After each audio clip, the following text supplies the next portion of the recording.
걷다가 이렇게 멈춰본 적 있으신가요? 허리는 그렇게 아프지 않은데 10분, 20분 걷다 보면 엉덩이 아래로 묵직하게 당기거나 저리면서 더 이상 못 걷겠는 느낌. 잠깐 앉아서 쉬면 또 괜찮고요.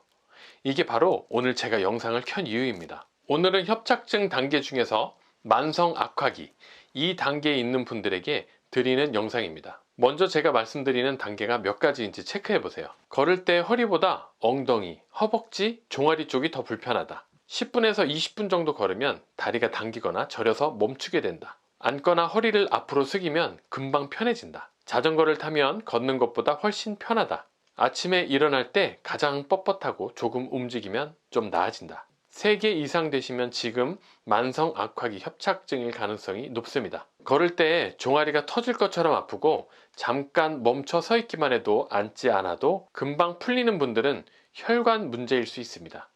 오늘 영상 내용을 따라 하시면 안 되고 혈관외과나 내과 진료를 먼저 받으시기 바랍니다. 이 부분이 해당되지 않고 아까 체크리스트에서 3가지 이상 해당되시는 분들은 계속 보세요.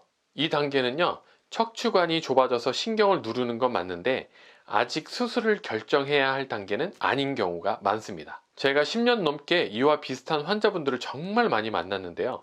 대부분 2가지 실수를 하고 계세요. 첫 번째는 아무 운동도 하지 않는 것. 두 번째는 잘못된 운동을 열심히 하는 것입니다. 오늘은 이 2가지 실수를 다 해결해 드릴게요. 만성 악화기 협착증의 핵심 문제가 뭔지 아셔야 해요. 지금 척추관 안이 좁아진 상태에서 서거나 걸을 때 허리가 뒤로 젖혀지는 자세가 되면 이 좁은 공간이 더 좁아집니다. 그러면 신경이 더 눌려서 다리가 저리고 당기는 거예요. 반대로 허리를 앞으로 구부리거나 앉으면 이 공간이 넓어지면서 증상이 빠르게 완화됩니다. 아까 체크리스트에서 앉으면 편해진다가 있었던 이유가 바로 이겁니다. 여기서 문제가 생깁니다. 많은 분들이 허리에 좋다고 알려진 플랭크, 스쿼트, 데드리프트, 허리 신전 스트레칭 같은 운동을 하십니다. 이 운동들이 나쁜 건 아니에요. 일반적인 허리 통증이나 회복 후 단계에서는 실제로 도움이 됩니다. 문제는 순서 그리고 방법입니다. 이 운동들은 허리를 꼿꼿이 세우거나 뒤로 젖히는 동작이 포함되어 있어요. 척추관이 이미 좁아진 이 단계에서 그 동작을 통증 없이 정확하게 수행하기 어렵고 잘못된 자세로 반복하면 신경 자극을 오히려 늘릴 수 있습니다. 저희 병원에 오시는 분들 중에도 운동 열심히 하다가 오히려 더 못 걷겠다고 오시는 분들이 계세요. 이분들 대부분이 운동을 잘못 고른 게 아니라 순서와 방법을 잘못한 경우였습니다. 그래서 이 단계에서는 운동보다 먼저 자세가 중요합니다. 감압 자세로 신경이 숨쉴 공간을 먼저 만들어 두고 그 다음 단계에서 운동을 시작하는 게 더 효과적입니다. 지금부터 제가 보여드리는 건 운동이 아닙니다. 척추관의 공간을 확보하는 자세입니다. 딱 하나의 움직임인데요. 누워서 먼저 익히고 앉아서 그 다음에 서서도 할 수 있게 단계별로 알려드릴 거예요. 걷다가 다리가 당기는 그 순간에 쓸 수 있어야 하니까요. 먼저 누워서 시작하겠습니다. 동작을 한번 보신 다음 소리만 들으면서 직접 따라해 보세요. 바닥에 누워서 양쪽 다리를 구부리고 발은 골반 넓이 정도로 벌려줍니다. 지금 허리 쪽에 집중해 볼게요. 허리가 바닥에서 떠 있는지 아니면 붙어 있는지 느껴보세요. 허리가 바닥에서 많이 떠 있다면 요추 전만이 커진 상태로 척추관이 상대적으로 더 좁아질 수 있습니다. 이걸 바닥에 붙여주는 게 오늘 핵심이에요. 한번 해볼게요. 허리를 바닥에 붙여보세요. 5초 유지합니다. 하나, 둘, 셋, 넷, 다섯. 자연스럽게 힘을 빼주세요. 이때 이런 느낌이 났다면 보상 패턴이 일어나고 있는 겁니다. 배에 과하게 힘이 들어가거나 숨이 멈춰지거나 턱이 들리거나 어깨가 올라가는 느낌이에요. 잘못하고 있는 게 아닙니다. 아직 이 움직임이 몸에 익숙하지 않은 거예요. 이번엔 방법을 바꿔 드릴게요. 허리에 집중하면 몸 전체에 힘이 들어가기 쉽습니다. 대신 꼬리뼈에 집중해 보세요. 꼬리뼈가 천장 쪽으로 살짝 굴러 올라가는 느낌입니다. 크게 움직일 필요 없어요. 아주 작은 움직임입니다. 해볼게요. 꼬리뼈를 천장으로 굴려주세요. 하나, 둘, 셋, 넷, 다섯. 힘 빼고. 아까보다 배에 힘이 덜 들어가고 숨도 편하게 쉬어졌을 거예요. 골반이 굴러가면서 허리가 자연스럽게 바닥에 닿은 느낌. 이 상태가 척추관 공간이 확보된 자세입니다. 기립근도 억지로 힘을 쓰지 않고 자연스럽게 이완됩니다. 이 느낌을 충분히 익혀주세요. 하루에 두세 번, 10회씩 반복하시면 됩니다. 이젠 의자에 앉아 볼게요. 등받이에 기대지 말고 의자 앞쪽에 살짝 걸터 앉아주세요. 발은 바닥에 편하게 닿게 해주시고요. 여기서도 꼬리뼈 움직임을 씁니다. 이번에는 꼬리뼈를 의자 방향으로 살짝 집어넣는 느낌입니다. 해볼게요. 꼬리뼈를 의자 쪽으로 살짝 집어넣어 주세요. 하나, 둘, 셋, 넷, 다섯.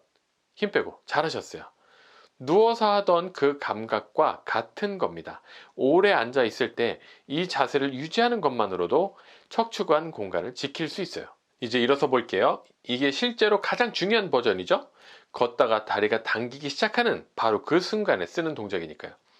서 있을 때 우리 몸은 자연스럽게 허리가 뒤로 젖혀지는데 이게 척추관을 좁히는 자세입니다. 이 손가락들은 골반에, 엄지손가락은 갈비뼈에 대주세요. 그리고 엄지손가락과 이 손가락들이 가까워지는 느낌으로 움직여주세요.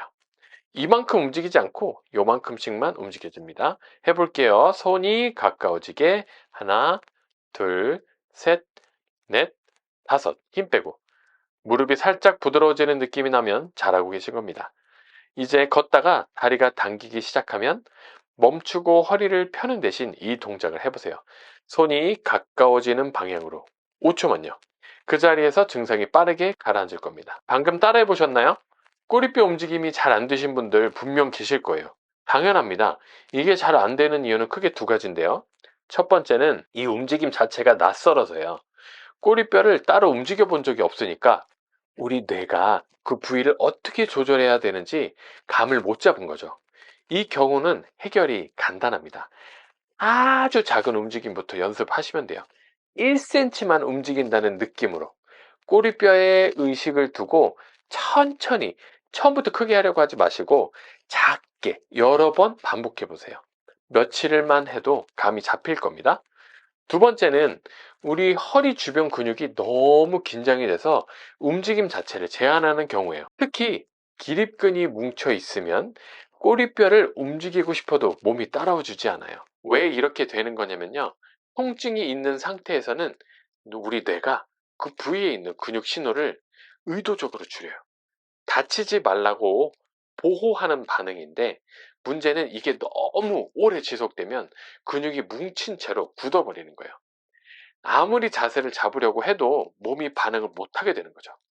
이 두 번째 상태라면 필요한 게 두 가지예요.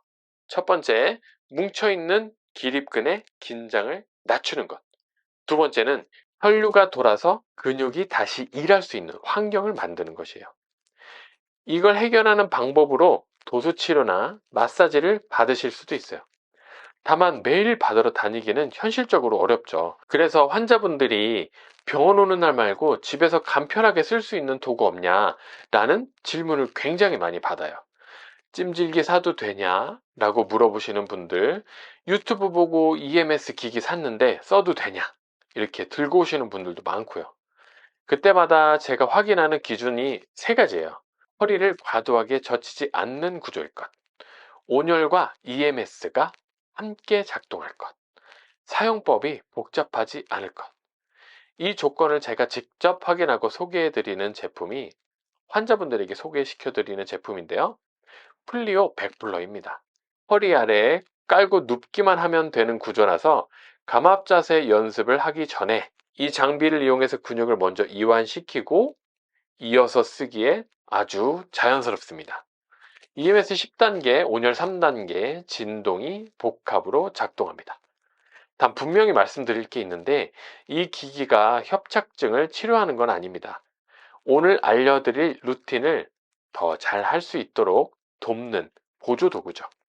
링크는 아래 고정 댓글에 올려두겠습니다. 필요하신 분들은 확인해 보세요. 자, 감압 자세를 익히셨다면 이제 한 가지 마지막으로 말씀을 드릴 건데 집에서 이걸 어떻게 습관으로 만드는지가 회복 속도를 가릅니다. 감압 자세를 배웠다고 해서 하루 종일 이걸 의식하면서 살 수는 없잖아요. 그렇게 하면 오히려 지쳐서 안 하게 돼요. 이 습관들, 루틴은 단순해야 유지됩니다. 아침에 일어나기 전에 침대에서 바로 일어나지 마시고 누운 상태에서 꼬리뼈 굴리기를 먼저 10회 하세요.